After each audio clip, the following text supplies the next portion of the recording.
we need to think about the further development. We need to listen to the point of view, stable point of view of the head of the subcommittee of Euro integration and the budget committee of Rostyslav Tistyk MP. So, Mr. Rostyslav, it's all yours now. Thank you very much. Anatoly, do you hear me well? Дорогі колеги, дорогі друзі, шановні дипломати, Dear colleagues, dear friends, esteemed diplomats, Alexander Sergeyevich, thank you, Anatoly, for the work.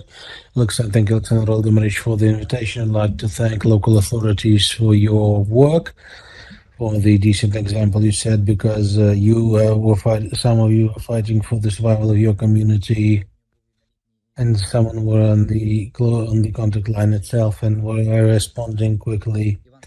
And some of you know, like Ivan Samajuk, who was the first deputy head of Energodar, who spent 333 days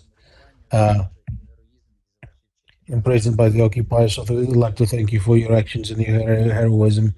We also have first Vice Speaker Alexander Sergeyevich here, who isn't just a moderator and the Verkhovna Rada, is also involved in the large diplomatic work we have and the new directions for Ukraine, and also the accession into the EU and NATO. Thank you very much for that. I'd like to very briefly, since our previous speakers have discussed a lot, but I would also like to emphasize two things about the sustainable development of communities and on the direction of Euro integration. I understand that a lot has been said in this regard, and sustainable development of Ukrainian communities is under threat due to the full-scale invasion of the Russian Federation's invasion. Every day people die from the Russian aggressions, and not just represent the Budgetary Committee. I'm from Lviv, and we had sad news yesterday. I'd like to thank our emergency services when 10 people died and more were hospitalized with injuries. We wish them the best of health for them to come back to us. And every day we have unfortunate news like that. So every day the people have to respond to air raid alarms to move away, and every day we all go to sleep. We wish everyone a peaceful night, and we have to do this pretty much. There's a reason why we do this, and every challenge is implement this during this time of war to create a safe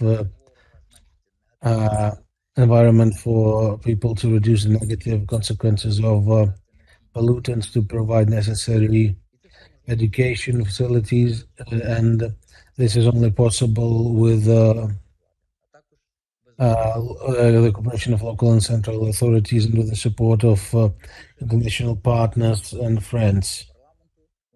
And together with the cooperation of Ukrainian Parliament and the legislative institution in regards to sustainable development, and maybe the key thing here would be creating an effective use of finances and finding sources of filling the budgets on all levels. Today, among the legislative initiatives, there is the proposal to update the payment system for public registration system, access to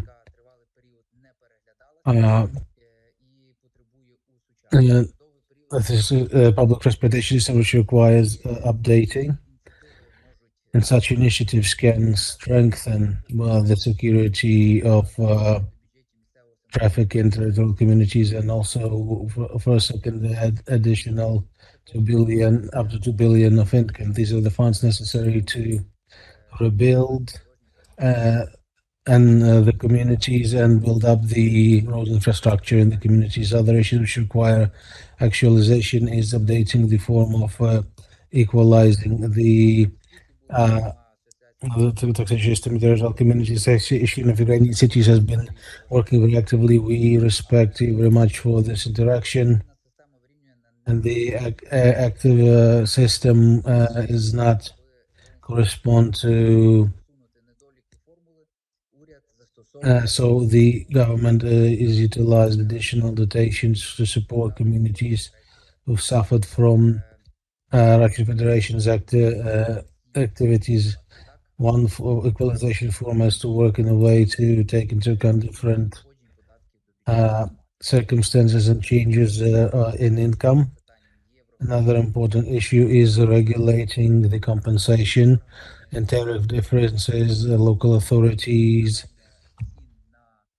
within the conditions of energy sources, price increase the wages, the repairs required due to shellings have withheld the heating tariffs for the population, but this resource is running out, and for territorial communities, that is can be unbearable, and 56 billion hryvnias are to be paid. But we are waiting for an appropriate law from the government to resolve this critical issue. Recently, this wasn't mentioned, but the Verkhovna Rada has supported an important initiative.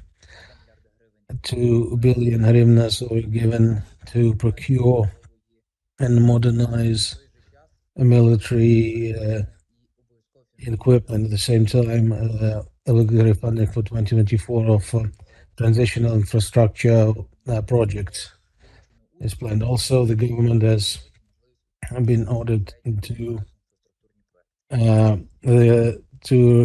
consider the capacity for Ukrainians to choose infrastructure projects themselves. So there is a vision for sustainable Ukraine and the reliable partnership of international friends of Ukraine. And this is exactly what's needed for Ukraine's renewal and flourishing. Thank you, and I'm waiting for more questions. Thank you, Mr. Anatoly.